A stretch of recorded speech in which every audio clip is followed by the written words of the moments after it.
Finally অনেকক্ষণ তো তোমাদের বলছিলাম যে আমরা বিরাটি আছি, বিরাটি থেকে মধ্যমগ্রামে চলে এসেছি।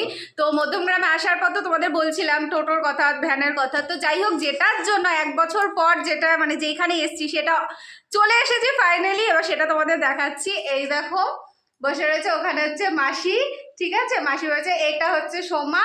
আর যেটার কথা বলছিলাম যে 1 বছর আগে এসেছিলাম, ওর বোনের বিয়ে ছিল, তখন আমি এই ফেসবুক করতাম না, তো তার বিয়ের সময় এসেছিলাম, তার 1 বছর পর।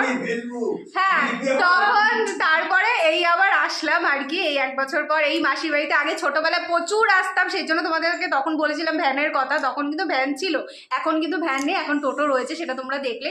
তো যথারীতি চলে এসেছি, চলে এসে চাও হয়ে গেছে। চাটা ওকে আমি হাতে দিয়ে বলছি তুই একটু ধর, আমি ভিডিওটা করে নিই, মানে অনেকক্ষণ এসছি, অনেক গল্প টল্প হয়ে গেছে। তো ফাইনালি এখন চা খাবো, চা খেয়ে তারপরে রিসেতে রাস্তায় আবার চলে যাবো আপাতত। এই যে সোমা, এই যে সোমা, আর ওই যে ওর হাজবেন্ড বসে রয়েছে। কিসবে তো একটু মুখ দেখাও না, উনি মুখ দেখাবেন না, ইনি হচ্ছে লজ্জা পেয়েছেন, উনি মুখ দেখাবেন না কিছুতে। যাই হোক, পরে অন্য কোনো সময় দেখিয়ে দেবো। আর ওই যে ওখানে মেশো বসে রয়েছে, আর এই যে আমার হাজবেন্ড।